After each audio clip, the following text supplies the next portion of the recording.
Nah, sesuai dengan pembahasan kita, ini waktunya sangat singkat sekali ya, dan kemungkinan nanti kalau ada pertemuan lagi bisa kita lanjutkan insyaallah ta'ala pembahasan ini, karena ini pembahasan yang agak panjang.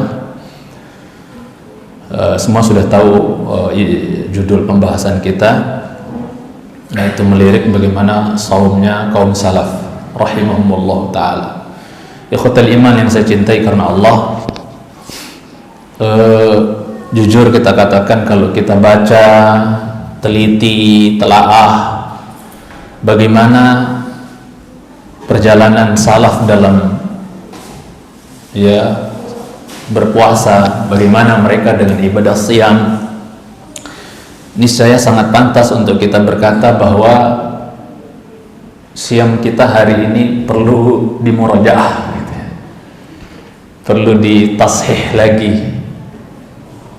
Paham maksud saya ya? Bahwa kalau kita lihat teliti bagaimana siamnya kaum salaf dahulu bila dibandingkan dengan siam orang khalaf hari ini, wallahi mau gak mau kita harus katakan bahwa siam kita perlu di murajaah ulang lagi. Ini dah masih jauh kita yang mencintai Allah Subhanahu wa taala bila dibandingkan dengan bagaimana kaum salaf bersama ibadah siam itu sendiri. Ya, sangat perlu diperbaiki banyak ini ibadah puasa kita, jemaah cintai Allah Subhanahu wa taala.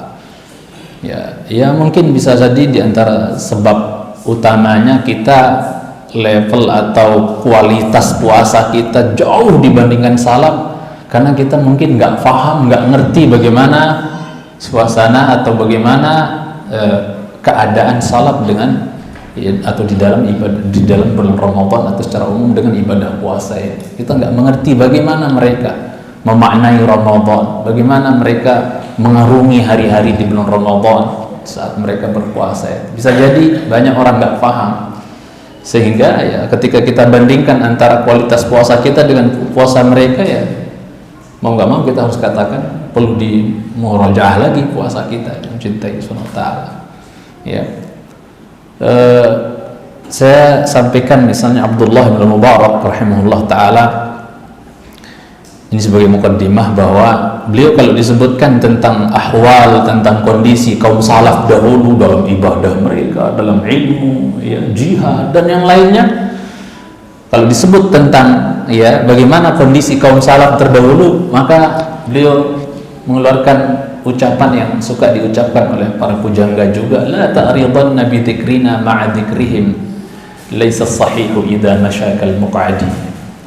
Jangan kau banding-bandingkan ya, jangan kau sodor-sodorkan, banding-bandingkan penyebutan kita dengan penyebutan kaum salaf dahulu ya. Puasa salaf dengan puasa orang terbelakang ya, jangan dibanding-bandingin, tidak bisa ya. Semangat ilmu, menuntut ilmu kaum salaf dan menuntut ilmu ya orang khalaf yang nggak bisa dibanding-bandingkan. La ta'ridanna bi dzikrina ma'a dzikrihim. Perumpamaannya apa? Laisa sahihu idza masyakal muq'adi. Tidak sama orang sehat jalan dengan orang yang muq'ad, sakit. Orang lagi sakit jalan dengan orang lagi sehat jalan ya jauh beda. Mencintaikan Allah Subhanahu wa taala nggak sama. Nah, kita ini orang khalaf dalam ilmu dan amal dan yang lainnya itu kayak orang apa?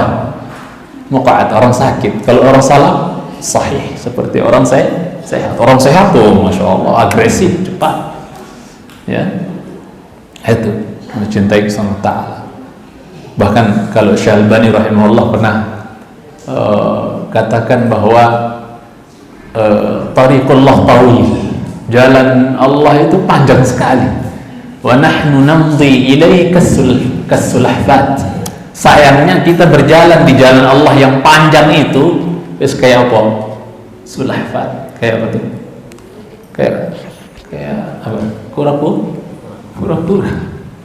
Ya, kayak kura-kura. Ya. Ya, kalau orang salaf udah tahu jalan panjang, jalannya gimana? Kerjaan seperti kuda-kuda balap yang luar biasa, cepat. Ya, sari'un ilal khairat, ilal khair, bati'un ilal syarr. Cepat kepada kebaikan, kepada keburukan, lelet sekali mereka kaum salaf. Orang terbelakang ya naudzubillah, mudah-mudahan kita nggak masuk, sari'un ilal maksiyah bati'un ilal ta'ah. Maksiat cepat banget, tapi ketaatan lelet. Naudzubillah. Dan itu ucapan celaan dari ya apa amalan kita yang akan diserupakan. Maksudnya ada orang yang bejat, jelek nanti di alam barzah, alam kubur, amalannya itu diserupakan seperti ya seorang yang menemani dia yang busuk, jelek, bau tampangnya. Di antara celaannya adalah apa? Ya, kamu dulu di dunia cepat pada maksiat, lambat kepada ketaatan. Ya wes, aku jadi kayak gini nih, busuk, jelek nemenin kamu. Nauzubillah. Supaya kita nggak kayak gitu, teman-teman cintai jemaah cintai semua. Jadi kata beliau, jangan kau coba-coba banding-bandingkan penyebutan kita dengan mereka, orang-orang salaf dahulu. Tidak sama orang sehat orang sehat berjalan dengan orang yang sakit, kata beliau. Kemudian Imam Ibnu Qayyim rahimahullah juga dalam kitab beliau Thariqul Hijratain,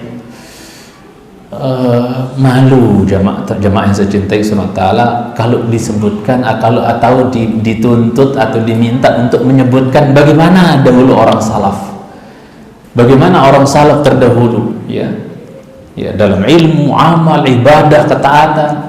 Qayyim kalau diminta untuk ceritain bagaimana kaum salaf dahulu, malu beliau jemaah, malu gitu, isin kalau bahasa Jawanya itu.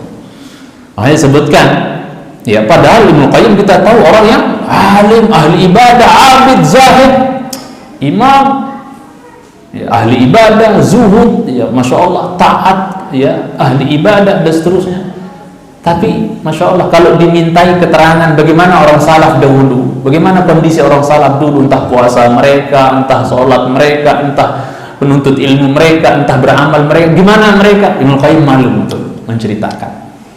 Beliau mengatakan di awal ucapan beliau, wa ammas sabiqunal muqarrabun, adapun orang-orang yang sabiqun terdahulu di kalangan salaf, maksudnya al muqarrabun, yang mereka orang-orang yang dekat kepada Allah azza wa jalla, fanastaghfirullah alladzi la ilaha illahu awalan, maka kami minta ampun dulu sama Allah ya, yang tidak ada ilah yang berhak diibadahi secara benar melainkan Ia, ya, min wasfi halihim, kita minta ampun dulu kepada Allah sebelum ceritain mereka. Maka saya pun sekarang ini akan menceritakan, dan kalau misalnya nggak dapat banyak di pertemuan yang akan datang, kalau masih ada ya, kita akan ceritakan bagaimana salaf ya menghidupkan Ramadan, qiyamnya, qiyamnya, tilawatul Qur'annya, kedermawanannya, zikirnya, dan seterusnya, gimana mereka. Sebelum kita berbicara, saya juga ikutin Ibnu Qayyim, astagfirullah, saya minta ampun kepada Allah yang tidak ada ilah yang berhak diibadahi dengan benar melainkan Allah. Ya, saya minta ampun kepada Allah, menceritakan tentang bagaimana ya saumnya kaum salaf, bagaimana qiyamnya kaum salaf, bagaimana tilawatul Qur'annya kaum salaf ya terdahulu. Saya minta ampun kepada Allah dari menceritakan tentang ya bagaimana ibadah mereka, padahal di sisi lain saya belum mampu mengikuti perjalanan mereka. Saya minta ampun kepada Allah azza wa jalla, sebagaimana Imam Ibnu Qayyim rahimahullah ta'ala. Beliau katakan di awal ucapan beliau, adapun orang-orang terdahulu yang dekat kepada Allah, kita minta ampun dulu nih, pertama nih, sebelum cerita, sebelum ngomong, kita minta ampun dulu kepada Allah azza wa jalla dari apa? Min wasfi halihim, dari mensifati, menceritakan tentang bagaimana kondisi mereka, wa adamil ittisafi bihi. Namun di sisi lain kita belum bisa belum bisa bersifat sebagaimana sifat mereka, dalam artian kita nggak bisa mengikuti keadaan ya mereka dalam ilmu dan amal, ibadah, dalam puasa dan yang lainnya misalnya ya kita hanya bisa menceritakan tentang kehebatan mereka, kita sendiri nggak hebat-hebat, itu loh maksudnya ya. Kita minta ampun dulu kepada Allah subhanahu wa ta'ala. Bal ma shamamna lahu raihatan, bahkan kalau seandainya ya semangat mereka dalam ilmu, dalam amal, ibadah dan seterusnya, kalau itu ada aromanya, waduh, kita ini nggak bisa hanya untuk nyium aroma mereka, itu nggak bisa, nggak nyampe, paham nggak maksudnya? Saking jauhnya kita dibandingkan mereka, ya, mencintai karena Allah SWT, nyaris ibaratnya kalau ada aromanya amal ibadah mereka, kehebatan mereka dalam ketaatan, taqarrub kepada Allah, itu kalau ada aromanya tak tercium sama sekali oleh kita. Dalam artian jauh kita mencintai SWT dibandingkan mereka.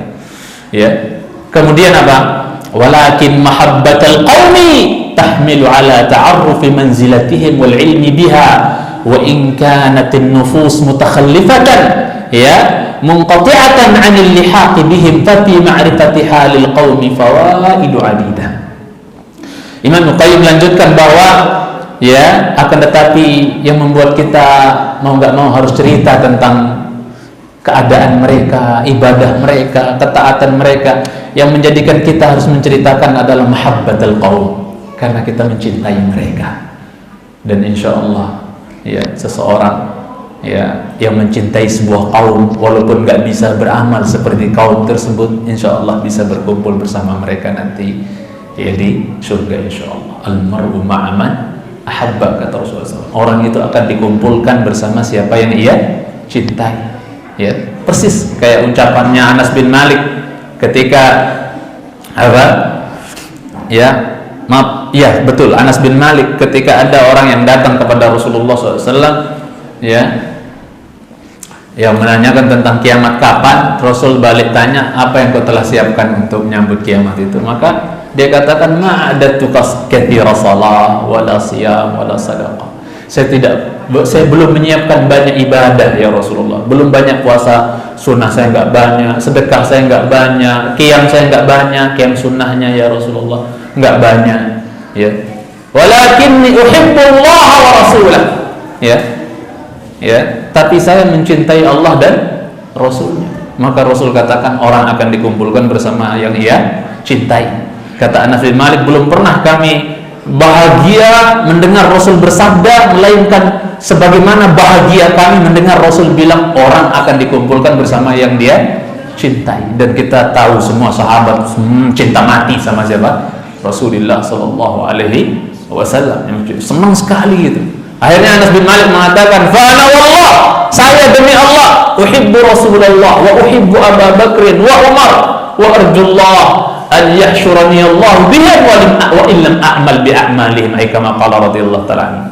Bahwa saya persaksikan, saya ini demi Allah cinta Rasul, saya cinta sama Abu Bakar, saya cinta sama Umar, dan saya berharap kepada Allah bisa berkumpul dengan mereka kelak di surga, dikumpulkan oleh Allah bersama mereka di surga, walau saya belum bisa beramal seperti amal mereka.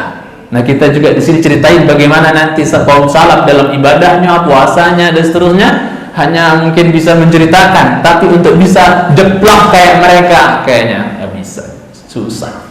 Ya lihat aja keadaan kita hari-hari ini. Orang sekarang berpuasa, bagaimana menyambut Ramadan, bagaimana Ramadan itu berharga apa tidak dan seterusnya. Sangat jauh kalau kita baca bagaimana salaf dalam kondisi kita hari ini. Waduh, mau benes sama ibu sumur bor. Beda kita jaraknya antara langit dengan sumur bor, antara kita dengan mereka jauh. Makanya malu gitu. Ibnu Qayyim aja istighfar gitu, ceritain tentang gimana mereka, gimana kita, istighfarnya 1.000.000 kali kita ini kalau menceritai tentang kondisi mereka dan jauhnya kita dari mereka. Kemudian dia mengatakan bahwa karena mencintai mereka lah yang menjadikan kita harus ta'aruf, mengenal bagaimana kedudukan mereka, mengilmui tentang kedudukan mereka, dalam artian ya ibadah mereka, amal mereka. Wa in kanatin nufus mutakhallifatan, walaupun jiwa-jiwa kita ini terbelakang sekali, mundur jauh kita dibandingkan mereka. Mereka mutaqaddimah, nufusuhum mutaqaddimah wa nufusuna mutakhallifah, ya. Kalau jiwa-jiwa mereka itu terdepan, sabiqun, sabaqun, mereka terdepan. Rajanya mbahnya ya Abu Bakar itu. Kebaikan apa saja dia nomor wahid itu, nomor 1 Abu Bakar itu. Ya. Ya. Lah kita mutakhallifah, kita di belakang, mundur jauh dari segi ilmu dan amal, jauh sekali. Munqati'atan 'anil lihaqi bihim, kita terputus. Seolah-olah kita sudah terputus dari bisa ngikuti jeplak perjalanan mereka. Itu susah dia mencintai karena Allah Subhanahu wa taala.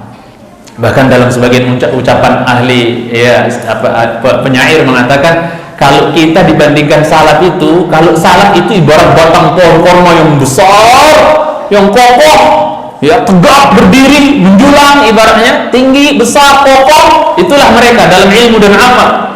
Adapun kita ibarat apa? Ibarat benalu yang numpang hidup di pohon batang korma tersebut. Yang paham maksudnya? ya, dibandingkan mereka. Kalau dibandingkan dengan kita hari ini, cuma kita benalu yang numpang di mana, di pohon yang kokoh, pohon korma yang kokoh besar, ya, cintai. Mereka ibarat batang pohon kormanya, kita benalu yang numpang. Itu dari segi semangat, dan kita harus akui itu jemaah sekalian cintai. Kita itu, saya dan kita semua akui itu semua. Kemudian ya dikatakan fi ma'rifati halil qaumi fawaidu adida, dalam mengetahui bagaimana kondisi ya kaum salaf dahulu dalam ibadahnya, dalam amalnya, ketaatannya, ya, dan seterusnya, jihadnya, dan seterusnya, itu faidahnya banyak, kata Ibnu Qayyim rahimahullah taala, ya, banyak sekali. Dan saya nggak mungkin untuk membawakan semua, kan ucapan beliau dalam Tariqul Hujurat itu panjang sekali, cintai. Cuman saya selip satu yang beliau sampaikan. Di antara faidahnya kita mempelajari bagaimana, di antara faidah kita melirik bagaimana kondisi kaum salaf terdahulu, terutama dalam puasa mereka. Di antara faidahnya adalah annahu asahu an tanhadha himmatuhu yawman ila tashabbuhi ya wa ta'alluqi bi saqatil qaumi walau min ba'id, kata Ibnu Qayyim rahimahullah. Di antara faedahnya kita mempelajari tentang kondisi mereka dahulu adalah apa? Moga-moga, kata beliau, mudah-mudahan himmah kita orang terbelakang, himmah itu apa? Hamasah, ghirah, apa? Semangat kita orang-orang terbelakang ini tanhab, bisa apa? Paling tidak bangun gitu kan. Bangun gitu. Jangan melempar terus, jangan lalai terus, jangan lupa terus, jangan keasikan. Paling tidak bangunlah. Kita nggak mungkin bisa seperti mereka, ya. Mereka seperti kuda-kuda, kita seperti kura-kura. Udah tahu jalan panjang padahal.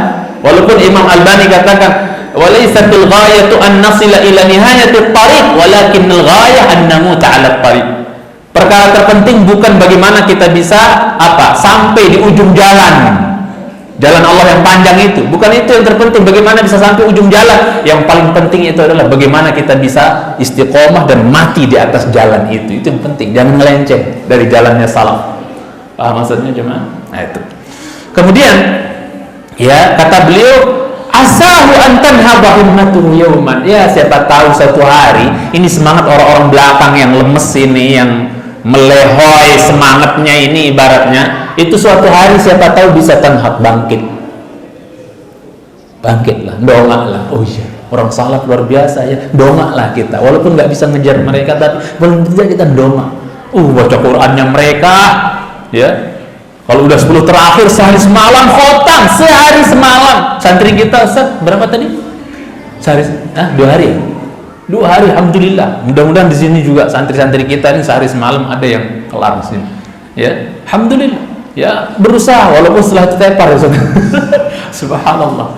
Ya, ala kulli hal. Jadi paling tidak bangkit, bangun semangat itu. Supaya apa? Supaya kita bisa paling tidak tasyabbuh. Tasyabbuh itu tamassuk, berusaha berpegang, ya, wa ta'alluq, bergelantung, bisa qatil qaumi walau min ba'id. Ya. Bahasa Ibnu Qayyim ini kayak apa ya? Menunjukkan kita ini emang kita belakang banget dibandingkan mereka. Kita diibaratkan Ibnu Qayyim itu hanya berpegangan di kakinya orang salaf gitu. Numpang dong, ikut. Numpang terseret oleh kalian lah. Paham maksudnya? Ibaratnya ini pakaiannya salaf, kakinya, betisnya salaf. Kita nggak jalan bareng sama mereka. Karena nggak mungkin seperti mereka jalan bareng. Kita ini ibaratnya numpang dong, kita pegang betisnya. Numpang ya, ikut sama kalian. Walau saya tak bisa seperti kalian tegak, cepat. Anak nggak apa-apa terseret-seret di kaki kalian, saya numpang ikut. Paham maksudnya? Begitulah kita, versi Ibnu Qayyim rahimahullah ta'ala, yang masih cintai karena Allah subhanahu wa ta'ala. Akan tetapi ada juga ungkapan seorang pujangga yang mengatakan, fatashabbahu illam takunu mithlahum fa inna tashabbuha bil kirami falahu. Okelah, kita nggak bisa motokopi kondisi mereka, puasa mereka, qiyamul lail mereka, tilawatul Quran mereka, jeplak banget mungkin susah. Tapi apa? Paling tidak kita berusaha apa? Tasyabbuh. Tasyabbuh itu apa? Berusaha lah mirip-mirip, nyerempet walaupun hanya megang betis mereka ibaratnya, nyerempet tasyabbuh. Kenapa? Illam takunu mithlahum. Kalau memang kalian nggak bisa persis seperti mithlahum. Mithl itu lebih kuat daripada tashbih. Tamthil lebih kuat daripada Tashbih. Kalau mithl, ini faedah dari Syekh Mus'id Ustaz. Kalau mithl itu, sudah, tamthil itu benar-benar menyerupakan, sama persis. Kalau tashbih ya enggak persis sama tapi mirip. Lebih kuat tamthil apa tashbih? Dalam ilmu akidah itu lebih kuat tamthil, lebih serem tamthil dibandingkan tashbih. Jadi kata beliau, ya kata para ya pujangga, tasyabbahu, cobalah mirip-mirip sama mereka. Walaupun makanya bahasanya bukan tamathalu. Kalau tamathalu mungkin kalau orang bilang Arab kan itu maksudnya mustahil, kayak susah kayak, untuk bisa seperti mereka. Makanya bahasa mereka itu tasyabbahu, mirip-mirip lah dengan mereka, nyerempet. Illam takunu mithlahu. Kalau memang kalian nggak bisa persis mithlahum seperti mereka, seperti mereka. Kenapa? Inna tashabbuha bil kirami falahu. Berusaha mirip-mirip sama orang-orang mulia seperti orang salaf, falah. Ada keberuntungan di situ. Ada keberuntungan, ada kesuksesan di situ, keselamatan di situ. Yang mencintai karena Allah tabaraka wa taala. Dan kalau kita bandingkan jamaah yang dicintai karena Allah Subhanahu wa taala terkait dengan puasa, antara puasa kita dengan puasanya salaf terdahulu, maka sangatlah jauh perbedaan antara kita dengan mereka. Mereka kalau puasa itu kelihatan banget menikmatinya, istimta dengan puasa, benar-benar menikmati puasa, ya subhanallah. Karena memang mereka dari jauh-jauh hari udah siap-siap tuh, dari Rajab itu udah makin mantap, udah persiapan Rajab, apalagi masuk Sya'ban, masuk Ramadan udah tinggal enjoy. Karena udah latihan dari bulan-bulan sebelumnya, udah mempersiapkan diri dari bulan-bulan sebelumnya. Makanya Ibnu Rajab membahasakan Rajab itu seperti ghaim. Seperti apa? Seperti awan. Ya, Sya'bannya makin pekat awannya. Ramadannya apa? Udah tinggal hujan. Mencintai karena Allah Subhanahu wa taala. Nah, siapa nih kita nih yang akan terterpa oleh hujan rahmat ini? Bazar pahala yang Allah gelar habis-habisan di bulan Ramadan. Siapa nih? Lebih jauh lagi saya bertanya, siapa di antara kita yang termasuk kapan malam keberapa kita termasuk utaqa minan nar, salah satu di antara hamba-hamba Allah yang dimerdekakan dari neraka, yang Nabi bilang wadzalika kullu lailah, dan itu berlakunya setiap malam, bukan seperti hadis yang mungkar itu yang bilang apa 10 pertama rahmat, 10 pertengahan maghfirah, 10 terakhir pemerdekaan dari neraka. Mungkar hadisnya. Yang sahih wadzalika kullu lailah, maksudnya adanya hamba-hamba Allah yang dimerdekakan dari neraka itu berlaku setiap malam, sebulan penuh itu. Setiap malam ada hamba Allah yang dimerdekakan dari neraka. Pertanyaannya, di malam keberakah Allah berkenan untuk mengangkat nama kita atik minan nar, si fulan, bapak fulan merdeka dari neraka. Malam keberapa ya Allah yang tahu. Dan kita hanya bisa berharap dan berjuang, berusaha cintai agar kita termasuk atik minan nar, orang yang dimerdekakan dari neraka Allah Subhanahu wa taala. Yang Rasul katakan, man shama yauman fi sabilillah ba'adallahu bainahu ya wajhahu 'anil nar ya 70 kharifa, kama qala sallallahu alaihi wasallam. Siapa yang puasa sehari di jalan Allah, sehari saja, Allah jauhkan muka dia dari jahanam itu sejauh berapa? 70 tahun perjalanan. Sehari, bagaimana 30 hari dia puasa, jauhnya kayak apa tuh muka dari neraka? Jangan cintai. Gimana kalau ditambah dengan sunnah-sunnah, pahala-pahala, puasa-puasa sunnah dan seterusnya. Jadi orang salaf terdahulu yang namanya puasa itu istimta, taladduz, lezat, senang. Sampai Ibnu Umar nangis ketika mau wafat. Ya, mayyubkika rahimakallah, semoga Allah merahmatimu. Apa yang buat kau menangis, Abdullah bin Umar? Ya, apa yang buat kau menangis? Dia katakan, ma asa ala syai'in min ad-dunya illa dhama'ul hawajir wa mukabadatil layali. Ya. Ada yang ketiganya, beda-beda riwayatnya, yang mencintai sama ta'ala. Ada musahabatis salihin dan yang lain. Bahwa aku tidak sayang rasanya, agak berat, tidak sedih meninggalkan dunia ini, melainkan karena sebab 3 perkara. Yang disebut nomor 1 adalah apa? Dhama'ul hawajir. Saya nggak bisa menikmati lagi siang dahaga, siang bolong itu, merasakan panas, haus, dahaga itu nggak bisa saya rasakan lagi. Karena mereka menikmati. Kenapa mereka menikmati? Karena lapar dan dahaganya mereka itu lillah. Kalau bukan karena Allah, yang nggak nikmat dia masih cintai. Tapi kalau karena Allah, lezat, enak, tamattu dengan puasa itu. Dan itu kaum salaf, subhanallah. Ya, makanya kalau kita lihat di dalam Al-Quran, ketika Allah Subhanahu Wa Taala membahasakan puasa, ya, di dalam surah At-Taubah 112 itu, ya. sering kita dengar kalau ini insya Allah sampaikan bahwa ketika Allah membahasakan puasa di At-Taubah 112 itu nggak dibahasakan apa? Dibahasakan shaimun oleh Allah Azza wa Jalla, tapi dibahasakan apa? Saihun.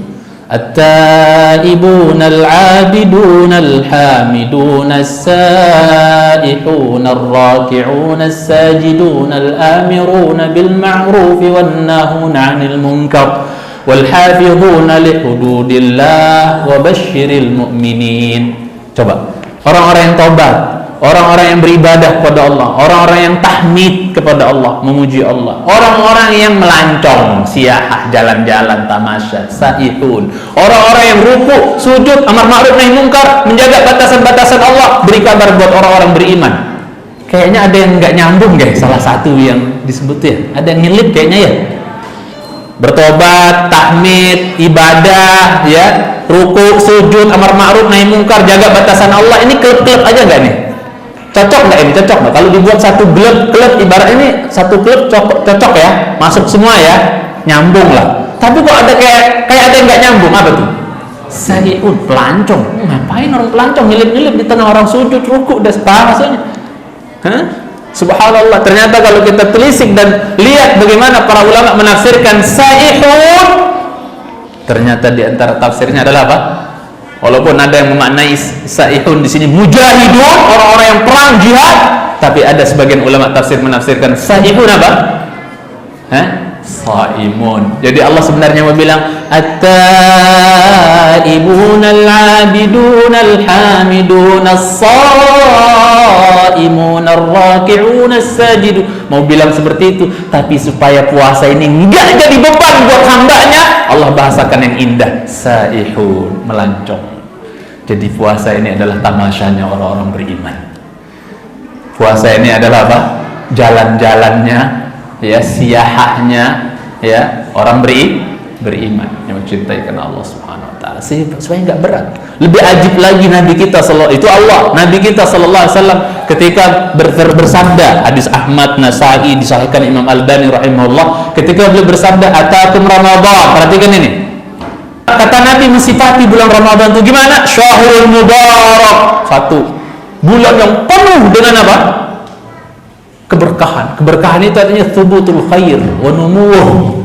Tetapnya kebaikan dan berkembangnya kebaikan. Itu namanya apa? Barakah. Bukan berkat itu pulang zikiran bawa besek, bukan. Jadi apa?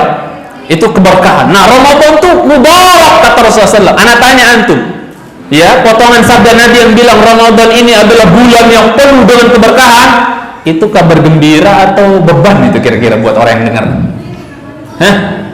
Kabar gembira atau beban buat orang yang dengar? Kabar gembira. Yang namanya kabar gembira beban bukan beban. Beban bukan beban. Bukan lah, kabar gembira ya enak, bukan beban, ya enak, senang. Ya. Itu satu. Yang kedua, kata Nabi SAW, iftaradallahu alaikum siyama. Allah wajibkan bagi kalian untuk berpuasa di bulan Ramadan tersebut. Ini baru apa? Taklif. Pembebanan. Oke, pembebanannya cuma berapa nih? Baru satu pembebanan. Ketiga, Rasul katakan, tuftahu fihi abwabus sama wa fi riwayah abwabul jannah. Ya. Di bulan Ramadan dibuka lebar pintu surga, yang 8 itu dibuka semua pintu surga tuh lebar-lebar. Dihormati banget orang puasa oleh Allah. Nih, pintu surga membukain kalian ya. Ya.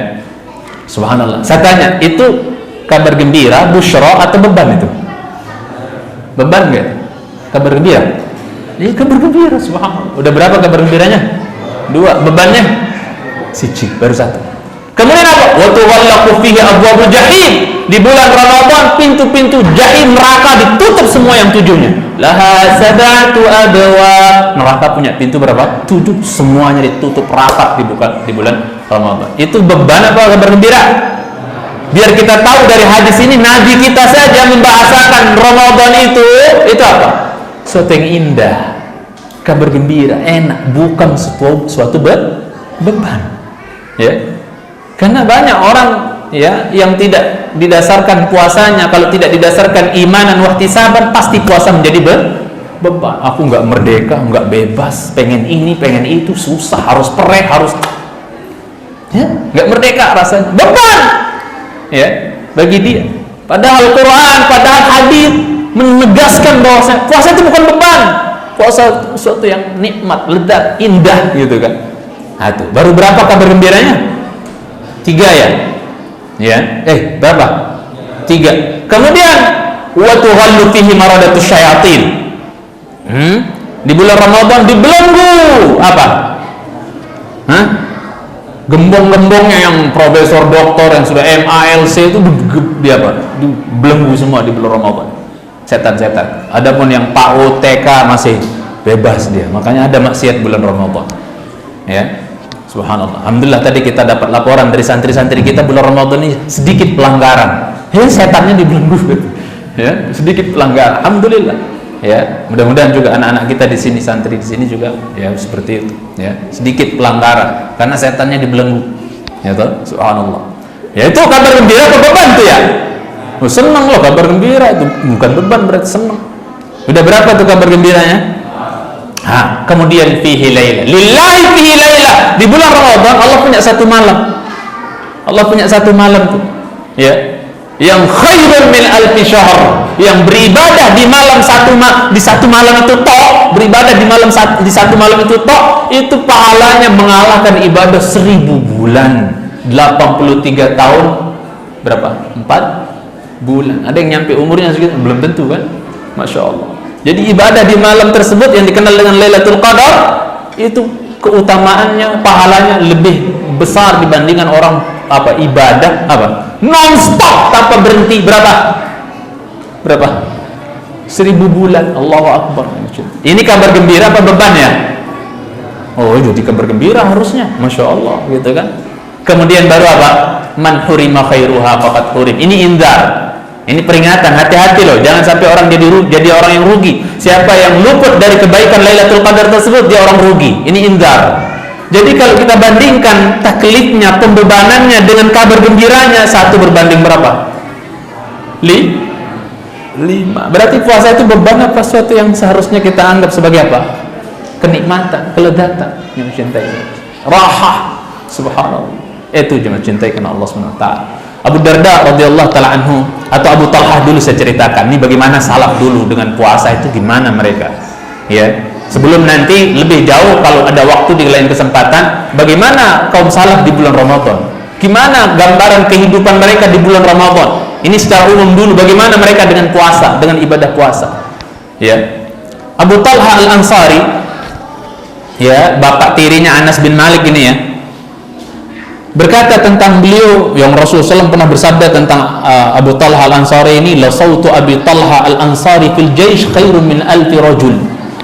Suara lantang teriakannya Abu Talha Al-Ansari di medan perang, di tengah-tengah peperangan, di medan laga, di tengah-tengah bala tentara itu lebih baik dibandingkan 1000 laki-laki. Abu Talha Al-Ansari pemberani beliau, ya, yang mencintai karena Allah SWT. Nah, beliau jamaah sekalian cintai karena Allah Taala, diceritakan oleh anak tiri beliau Anas bin Malik radhiyallahu taala anhu. Apa kata Anas bin Malik? Kana Abu Talha la yasummu ala ahdin Nabi sallallahu alaihi wasallam min ajlil ghazw. Dulu Abu Talha sehidup semasa Nabi sallallahu alaihi wasallam dia tidak puasa. Maksudnya tidak puasa sunnah karena sibuk perang, mengikuti Nabi jihad. Enggak sempat saum sunnah. Ya, enggak sempat saum sunnah. Ya, akan tetapi falamma qubida Rasulullah sallallahu alaihi wasallam. Ini lihat bagaimana salaf kita dengan puasa. Yang kita wallah malu jauh. Makanya saya istighfar di awal. Ya, Ibnu Qayyim pun istighfar di awal menceritakan tentang mereka. Jauh kita dibandingkan mereka. Ya, mencintai Subhanahu wa taala. Kita i'tidar, mohon maaf kepada Allah dan juga mohon maaf kepada kaum salaf. Maaf kami belum bisa seperti kalian. Ya. Ketika Rasulullah SAW sudah wafat, maka sahabat Abu Talha Al-Ansari dikatakan oleh anak tiri beliau Anas bin Malik, lam arahu yuftir illa yaum adha wa yaum fitr. Setelah Rasulullah SAW wafat, ya, saya tidak pernah melihat Abu Talha Al-Ansari makan. Dalam artian tidak berpuasa. Kecuali apa? Kecuali Idul Fitri, Idul Adha doang saya melihat dia makan. Setelah itu banyakkan puasa. Begitu salaf kita jemaah. Idul Fitri, Idul Adha doang saya lihat dia makan. Selain itu jarang, nggak pernah saya lihat bapak tiri saya itu makan. Setelah Rasul wafat, ketika Rasulullah masih wafat, masih sibuk dengan apa? Jihad dan jihad. Nggak sempat dia untuk banyak saum sunnah. Yang mencintai sunnah. Ini contoh lain, Abu Darda radhiyallahu ta'ala. Abu Darda radhiyallahu ta'ala cerita tentang dirinya. Kuntu tajiran qabla an yub'atsa Muhammad sallallahu alaihi wasallam. Dulu sebelum Nabi kita diutus jadi nabi, saya ini pedagang, tajir. Ini jam nih, masya Allah, ini mengganggu saya, kecepatan. Itu yang tepat ya. Jadi saya dulu tajir, saya pembisnis dulu, kata siapa? Abu Darda radhiyallahu ta'ala. Abu Darda ini salah satu di antara 4 sahabat yang direkomendasi berfatwa halal haram setelah meninggalnya orang yang paling paham tentang halal haram, yaitu siapa? Mu'ad bin Jabal. Ternyata salah satunya Abu Darda direkomendasi, ya, yang pernah dipersaudarakan dengan Salman Al-Farisi. Jadi aku dulu saudagar, pedagang, ya, pembisnis, kata Abu Darda, sebelum Nabi SAW diutus. Falamma bu'itsa Muhammadun sallallahu alaihi wasallam zawaltul ibadata wat tijarah. Mohon maaf ini ya, bukan berarti habis ini kita tutup usaha kita, enggak. Kata Abu Darda radhiyallahu ta'ala, setelah Rasulullah SAW diutus, aku coba apa? Ya, praktekin tuh, gandengin antara tijarah, bisnis, semangat bisnis dengan ibadah. Aku coba gandengin, sinkronin, atau apa bahasanya, berusaha dibalancekan gitu. Ternyata apa? Orang iso nggak bisa. Kata beliau, apa yang dicintai karena Allah SWT, falam yajtami'a. Ternyata nggak bisa ngumpul. Terlalu sengit, terlalu sadis, terlalu serakus, terlalu semangat dalam mengejar bisnis dunia, ya. Kemudian di sisi lain pengen semangat juga ibadah, taat kepada Allah, susah ngumpulnya. Ini pengalaman siapa jemaah? Abu Darda radhiyallahu ta'ala. Ini pengalaman beliau. Coba pengen tak kumpul dengan antara semangat beribadah dengan apa? Semangat ngejar bisnis. Ternyata apa? Aku dapatkan nggak bisa ngumpul. Pasti ada yang korban. Biasanya yang lebih banyak jadi korban apa? Ibadah. Jujur nggak? Makanya banyak kita lihat orang yang tadinya nggak kaya, semangat ibadahnya. Begitu dia kaya raya berlimpah luas, udah mulai jarang kelihatan hidungnya. Ini antum nilai sendiri dari apa ucapannya, pengalamannya siapa? Abu Darda radhiyallahu ta'ala. Sudah sibuk soalnya ngurusnya. Allahu Akbar. Ternyata aku nggak bisa dapatkan mereka berdua tuh jalan bareng gitu. Harus ada yang agak dikorbanin. Tetap Anda bisnis silahkan, tapi apa? Ya, apa yang harus cintai? Ibadahnya berarti yang lebih harus. Apakah atau sebaliknya jadi orang rugi? Ini sisi bisnis tijarahnya yang lebih semangat, ibadahnya ya seonone lah, siap-siap rugi di akhirat. Harusnya apa? Sebaliknya, mencintai karena Allah Subhanahu wa ta'ala. Kemudian ya, taqulu anhu zaujatuh, ya, akhirnya curhatnya Abu Darda, fa akhadtu fil ibadah wa taraktu tijarah. Kalau beliau sampai ninggalin, ya, Anda nggak menganjurkan antum untuk tinggalin bisnis antum, enggak, tapi jangan sampai bisnis antum mengalahkan apa? Ibadah antum. Itu aja tuntutan kita. Nggak bisa kita seperti Abu Darda radhiyallahu ta'ala anhu, yang saya akhadtu fil ibadah wa taraktu tijarah. Saya ambil fokus ibadah, saya tinggalkan berbisnis. Mungkin nggak bisa kita seperti beliau ya, Mas Bintai. Ya, nggak bisa kita seperti beliau. Ya. Akhirnya kata istrinya Abu Darda curhat, lam takun lahu hajatun fid dunya yaqumul lail, ya, apa? Yaqumul lail wa yusumun nahar ma yuftir. Akhirnya cerita curhat istrinya Abu Darda, suami saya itu kayak nggak punya hajat sama apa, nggak punya syahwat sama dunia, ya, nggak ada punya syahwat sama dunia. Siangnya puasa, malamnya apa? Qiyamul lail. Malamnya qiyamul lail, siangnya apa? Puasa. Sampai Salman Al-Farisi kalau datang ke rumah Abu Darda, kan dipersaudarain dulu kan sama Nabi tuh, itu sering sekali ngelihat mengkerut keningnya siapa tuh? Abu Darda. Kenapa? Jarang dibelai, agak kurang diperhatiin, inilah karena fokus ibadah yang mencintai Subhanahu wa ta'ala. Dan antum tahu ceritanya lah, yang waktu itu Rasul membela siapa? Salman Al-Farisi waktu tersebut. ya, karena keluarga punya hak, istri punya hak, mata punya hak, dan seterusnya gitu kan. Jangan berlebihan pula gitu kan, ya. Ala kulli hal, ini sebagai contoh bagi kita bahwasanya subhanallah mereka aja mencintai karena Allah Subhanahu wa taala, ya. Siang puasa, malamnya qiyamul lail, enggak punya syahwat terhadap dunia, kata istrinya tuh. Subhanallah. Sejak Nabi kita sallallahu alaihi wasallam diutus, fokus beliau dengan ibadah, dengan ketaatan kepada Allah Subhanahu wa taala. Abu Umamah radhiyallahu taala anhu bercerita, ansya'a Rasulullah sallallahu alaihi wasallam jaishan. Berapa menit lagi saya dapat waktu? Bagi kami ya,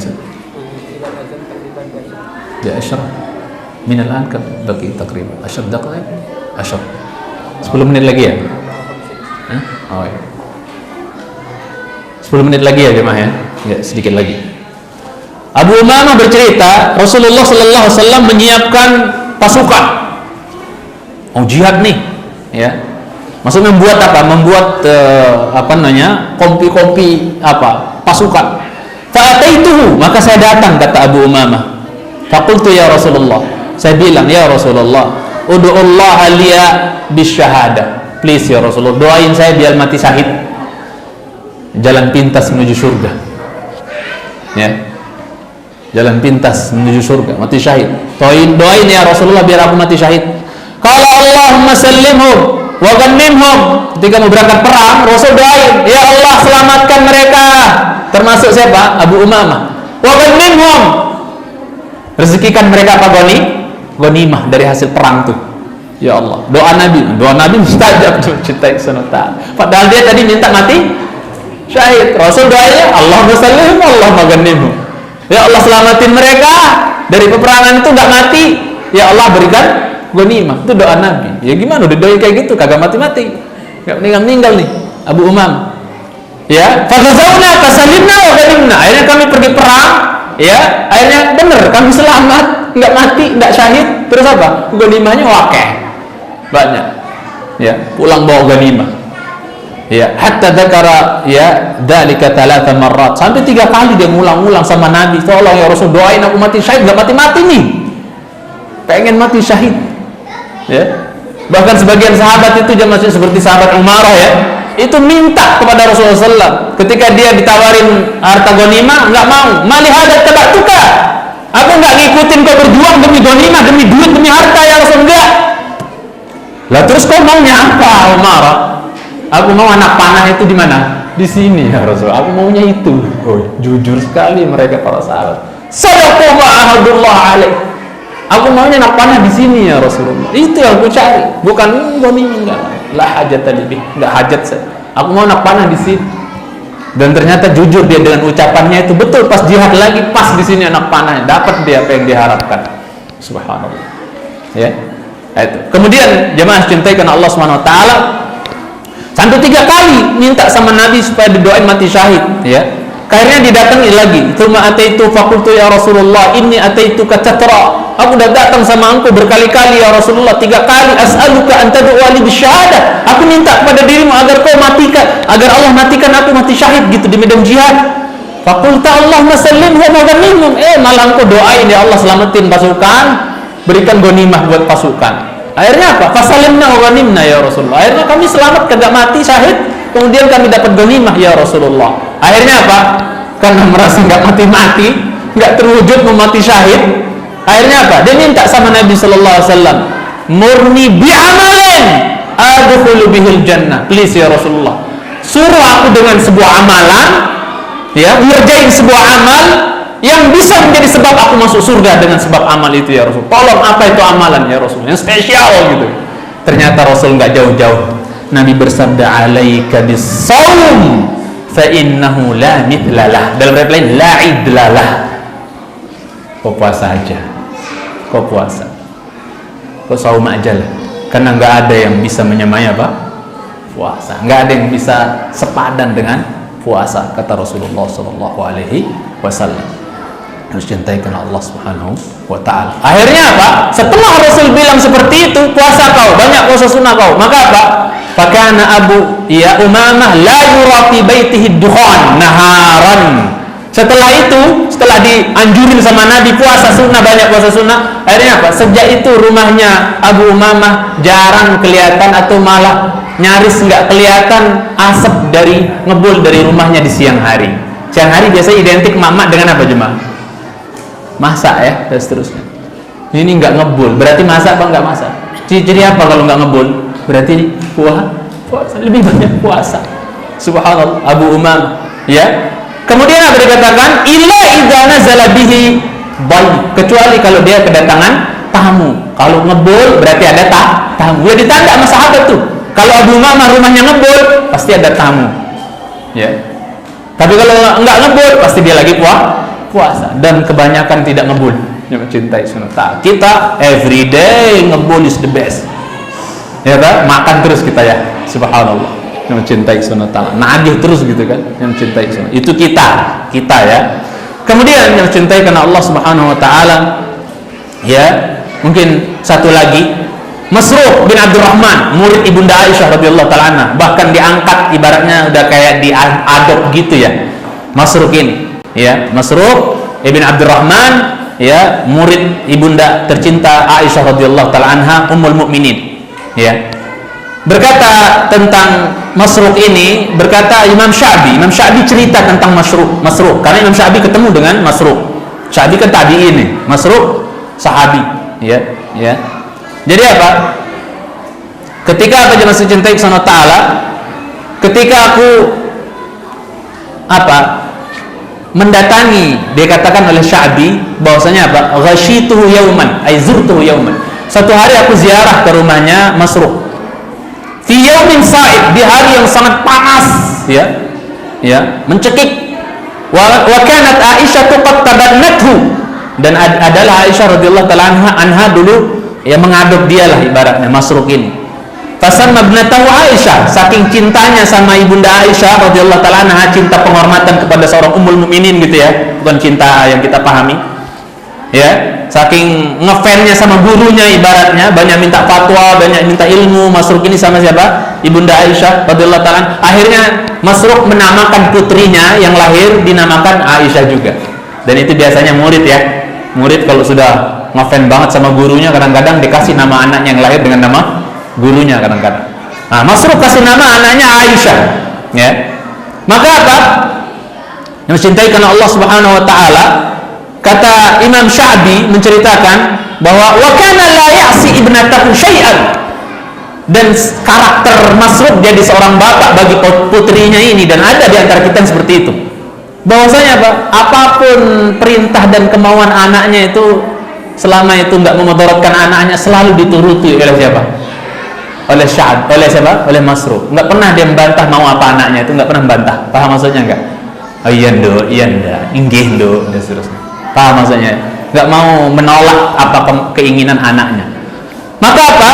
Ya, teman-teman, ya jemaah mencintai karena Allah Subhanahu wa taala, disebabkan apa? Min mahabbatihi iya, karena saking sangat cintanya siapa? Masruq kepada putrinya. Dan banyak memang bapak itu lebih nempel sama siapa biasanya? Putri itu lebih nempel sama siapa biasanya? Bapak, gitu ya biasanya ya. Nanti fenomena ini seperti itu. Qala fa nazaltu ilaihi, aku turun, aku menamu nih, aku datang namu, ya, ziarah kepada Masruq, kata Sya'bi. Faqala, ya, maka putrinya waktu itu pas aku namu putrinya berkata, ya abata aftir washrab. Abah, mau ada tamu juga, ya makan aja lah, puasa mulu. Paham maksudnya? Puasa mulu, makan aja, minum, udah tamu pula gitu, makanlah, minumlah. Kata siapa? Kata putrinya, ya. Dan selama ini dia nggak pernah membantah maunya putrinya kan. Lah ini sekarang berat amat ini. Putrinya bilang, bah makan aja, ya, makan aja, bu, minum aja, udah tamu pula gitu kan. Kemudian ditanya anaknya, ma arati ya bunayya, putriku sayang, sebenarnya kau mau apa dari aku? Kau nyuruh aku makan minum kayak ini, aku lagi puasa, kau mau apa dariku nak? Qalatir rifq, aku kasihan sama engkau bah. Azan ya. Nanti kita lanjutkan insyaallah. Subhanakallahumma hamdika asyhadu an la ilaha illa anta astaghfiruka wa atubu ilaik. Assalamualaikum warahmatullahi wabarakatuh.